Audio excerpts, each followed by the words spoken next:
Welcome to Shift, a college admissions ACT, SAT, and CLT podcast for a changing world. I'm Tyler, the founder of Achievable, and we have affordable ACT, CLT, and SAT courses that include everything you need to ace your exam. A full textbook, tons of review questions backed by our memory enhancing algorithm, videos on key topics, a built in study planner, and full length practice exams. You can get a free trial by going to achievable.me, and if you like it, be sure to use the code podcast to get 10% off at checkout. Now, let's get started. Today we've got Casey Vaughan from Northeastern with us. And Casey, I'd love if you could introduce yourself. Absolutely. Hi, Tyler. Thanks for having me. Casey Vaughan here. My day job, I work at Northeastern University. I work there as the Military Outreach Assistant Director. I was former military. I served in the Air Force when I was younger, back in 2014. My background was in mental health for the first 10 years of my career, and then I had pivoted through education, used my own educational benefits that the military provided after I earned those, and found Northeastern, and I've been with them ever since. I'm going on my 7th year with them, and I love what I do. I love helping people find degrees, find the right one for them, essentially this wayfinding. I wrote my dissertation on the topic and just love working with students and military. Yeah, that's great. So yeah, today we're going to be talking really about something near and dear to your heart, right? Which is how veterans can make colleges work for them. You know, in our prep call, one of the things that came up a lot was that there are some pretty unique challenges that military affiliated Yes. students have to go through. Can you maybe talk us through that and just like setting the stage for the rest of the conversation? Sure. Yeah, absolutely. So I think one thing that stood out is that military affiliated students, they often enter college with different life experiences than the traditional student. Traditional, I'm meaning like the 18 or 19-year-old leaving their caregiver or parents home for the first time and having that traditional college experience living in the dorms. With military affiliated, they might be older, they might be supporting their families, they're working full time, so adjusting to academic life with navigating benefits like the GI Bill or feeling culturally disconnected from their peers can create challenges. So one thing that I saw at Northeastern is that we meet students exactly where they are by offering flexible learning options, tailored academic advising, and supportive military aligned community that helps bridge some of those gaps. So they're not feeling alone, they're feeling supported, they're feeling connected, having that camaraderie. Definitely one thing that I miss leaving the Air Force is the people. So having that connection point for them has been incredibly beneficial for them and all the other students that are part of that. Yeah. Well, and I think that in particular, there's, the challenge around essentially like coursework, right? I mean, Mhm. college is very expensive, and I don't think, I mean, this is a broad assumption, but I think that in general, a lot of the people that are going to be coming from the military to go to college are going to probably be taking out student loans for that, right? Mhm. So there's certainly a pretty strong incentive for people to figure out how to reduce their course load, right? Because, arguably, Mhm. if you're paying so much for a semester and every semester you can take 5 classes, every class you can, check a box for will save you Mhm. quite a bit of money. So, how can you basically get course credit or academic credit Yeah. for what you already have been doing in the military? Sure. Good question. And it's a good question that we often get asked. So, military experience is incredibly valuable and we treat it as such. So, with my employer specifically, they evaluate military training through the Joint Service Transcript, JST, or CCAF, Community College of the Air Force. So, JST is for any other branch other than Air Force, and then Air Force has their own, which is CCAF, and then they apply prior learning assessments, PLAs, to award academic credit. So essentially, you get all of this before you are enrolling. That way, you can make a educated decision on if you're going to be coming to this university. I always encourage veterans to start early, submit their transcripts, speak with a dedicated military advisor, and just be proactive in advocating for your experience, because essentially we want to accelerate your path, not delay it. And a lot of service members and veterans don't realize that they can advocate for themselves. So let's just say, so for me, from my experiences, I did my MBA while I was in the Air Force. I used tuition assistance in those benefits. And then I graduated, got out, came to Northeastern, became a student of Northeastern, and did the Doctor of Education. And when I saw in that curriculum, the Doctor of Education, they actually wanted me to have 2 classes in business. And I asked my academic advisor if I could put in a formal request to apply classes that I had already taken for my MBA into my gaining college and the gaining degree. And because I advocated for myself, because it met the criteria, I was able to get 1 or 2 classes. So you can advocate for Great. yourself. A lot of people don't do that. You absolutely can advocate for yourself. Yeah, well, and I think it's not just advocating for yourself, it's just learning how to navigate this like college credit Yeah. system. Because essentially you already have done a lot more than a lot of people to learn, right? Mhm. And like already kind of have a head start compared to a lot of college students that are, like you said, just leaving home for the first time. Mhm. Absolutely. Yeah, so tell me a bit more also then about when you're going into school. Usually it's after you already are kind of have been living a full life, right? So it's almost Right. like if somebody was going back to school in sort of their mid 20s, and sometimes you might even have a family, or at least you have, a partner at home, and you might even have also a job that you got coming out of the military. How do you recommend that veterans keep a handle on all this, and Sure. what strategies do you have for them to kind of stay on top of it, but also get the most out of their college experience? Yeah, absolutely. That's a good question. So it's one that I practice daily and still am trying to master as I work 9 to 5, right? I was a student, because of COVID, stay-at-home mom now because the kids are home trying to learn, which was chaotic because they're little. I would say it's time management. Time management is key, being organized, but just knowing that you're not alone in this space. And there's a lot of good colleges out there that have asynchronous classes, online coursework. So you can really leverage those and choose programs with hybrid options, tap into your student support services early. Don't wait until the last minute or when something's due, right? You want to get in there early, make yourself known, and figure out how those services can help you. I know at Northeastern specifically, they offered, when I was going to school there, they offered me military specific advising, career coaching, tutoring, and even emergency financial aid if you need. They really, to me as a student, because I was a student at Liberty as well for my MBA when I was in the Air Force, and both schools I thought really excelled in building a support system, other vets, introducing you to them, both personally and institutionally. It can make all the difference. Are there specific tactics that you've seen people do that you recommend? I mean, I definitely think the things you mentioned are options. I'm just wondering if there's even more specific things that are best for military people.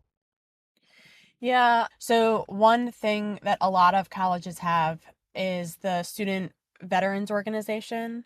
So I sat on at Northeastern, they were meeting when I was a student. They would meet once a month, and there was a vet who had wrote a book, and he brought his book to this meet, and it was after, dinner time, so it didn't really conflict with your day coursework or kind of your family life. You could fit it in, and he spoke about how he wrote it and if anyone else was interested, and gave them whole timelines of how you would go about writing a book. And I just remember that that was like 6 years ago, and I'm still talking about it now. It was so memorable, and that was just one meeting of a community and a very specific niche topic of writing a book and becoming an author. How do you sell it?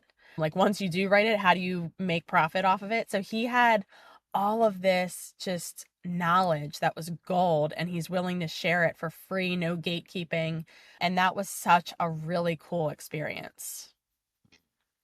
Yeah, that's very cool. I mean, I think it's also just shows how important it is to have the support of other people who've been there before, and then also have the support of your community, right? Like people that understand you. And, maybe third, right? The importance of having a plan, Hmm. and like having something to go off of, right? Are there degree plans for military veterans? I don't know who they're provided by, maybe, but I'm curious if stuff like that exists. Or maybe even advice you have for if a military veteran wanted to build a degree plan, how they would go about it, right? Especially because oftentimes it's like whack-a-mole with what credits you already have and things like that. Yeah. Yeah, there are plenty of people in place that work within the higher ed ecosystem that touch a student in different points in their admissions journey. So usually the first step is you would speak with a recruiter. These are people like me who you'd meet out in the field who can just share all of our knowledge. And we have to know a lot about a little. So we'll talk about healthcare programs, we'll talk about business school, we'll talk about law school, etc., and see what really ignites a person. Then they'll say, well, the healthcare sounds pretty interesting. What programs do you have in that? We'll go through that whole spiel. And then eventually, throughout that conversation, organically, we'll come to a program that both excites them. Maybe they have experience in healthcare. Maybe they are already studying to be a nurse and they want to look in the future for med school or PA or nurse practitioner, anything. So then through that conversation, we're able to connect them with the next appropriate person at the university who can then speak to the breadth of that academic program, get them connected with that person who then can speak further of what a recruiter could because they have that technical knowledge base to be able to articulate the program and what their day-to-day life would look like. Then usually they send them off to an enrollment counselor or coach to then coach them through the entire process once they know what program they want to go for. So they help them with personal statements, resume, the application, getting the letters of recommendation. They make sure that they're making steps every day towards the goal of applying. They keep their toes to the fire on when deadlines are due, when the whole application is due. And then eventually, after the application is done, they will usually get an enrollment decision within 2 weeks. That would be emailed to the student, and then there's next steps in that email of who next in the university they would connect with, whether that be usually academic advising. Usually if they're transferring any credit, it would be those transfer team that you're talking about, Tyler, of where they would see and visualize their transfer credit award, and then therefore their degree audit, two terms that we use in higher education. So the TCA, transfer credit award, is just credit that the university is accepting. But then what's most important for the student is then to see, okay, you've accepted this, but how are you actually applying it to my curriculum to then Hmm. answer the question of how many classes do I have left to take, right? So that's the degree audit. So there's two really important pieces for a student to receive from the university to then make an educated decision of, okay, Northeastern's the place for me, or Auburn's the place for me, based on what they're accepting and how they're going to apply it, and the support that they've been given, just like I walked through. So I think all of that matters. And it certainly matters from a military standpoint, where if you have credit, you want to know where that credit's going and how quickly you can get a degree because you've already spent a lot of time, right, on Hmm. educating yourself and training. Right. Like you said, it kind of ties everything together, and I think there's a lot of really good resources out there, and I feel like maybe not everybody takes advantage of them. So that's great. And I'm curious, like maybe if you wanted to share some examples, like success stories or things that, military members where they have been able to take advantage of these systems and of the fact that they can have, quite a bit of their college requirements or academic credits accounted for Mhm. already. Yeah, I can think of a couple where one, he said, I'm too old for college, right? He's in his 30s. And I'm like, watch it. I know I'm in my 30s and I'm a professional student at this point. I love learning. I'll probably always stay in in the college realm, always take a course here or there. But he honestly thought he was too old for college. And I said, no, it's so different now, especially grad school. You see nothing but Hmm. 30 and 40-year-olds, sometimes 50 and 60-year-olds. It's just anyone who has a willingness to learn can learn, and the door is certainly open for those folks. So he had a lot of military experience. He was a person who was in for 15 years on the enlisted side, and he was looking to transfer over on the officer side. To get very specific, this individual was looking at the ROTC program. So it was called the Green to Gold program through the Army, where essentially the Army will allow you to get out of your unit. And if you get accepted to a undergrad or grad school, you have to complete. Now you already have to have college credit. You have to have at least half of your coursework done to be eligible for this program, Green to Gold. But essentially they allow you to stop your service. Well, if you do the active duty option, you don't have to stop service. You could still be in the service, have your PCS orders to that university, and you can pursue your undergrad or grad degree, get it, and then you would commission as an officer thereafter. So this individual, because he said he was too old, which we debunked that he was not. He said, well, there's no way in heck the Army would allow me to go because I'm old. I need a age waiver, which we got. I need a command waiver to let me go, all these things. And I need the university to accept a lot of my military credit.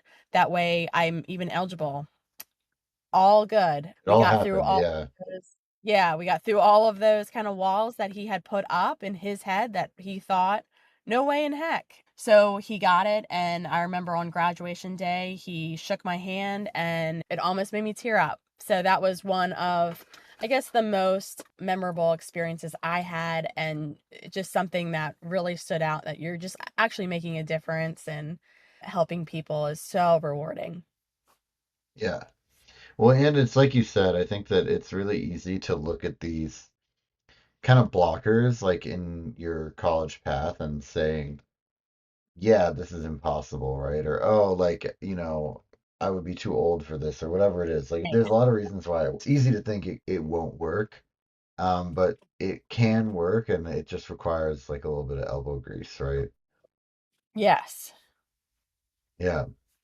And I think the other thing I also want to talk about is, this sort of option that I've heard about emerging a little bit more, which is this idea of the College of Professional Studies. Can you talk about that and why it makes sense for military members?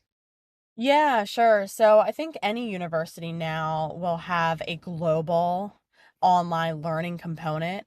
So at Northeastern specifically, the College of Professional Studies is a school that is under Northeastern. So when you graduate from there, you still get your degree from Northeastern, but they have hybrid online and in-person classes. So that's just gold when we're talking about military affiliated or any like working professional, honestly, someone who's already out in the field working and they just need that extra flexibility. So I started as a CPS online student, right? And then we got orders to California. So we were no longer living in Boston.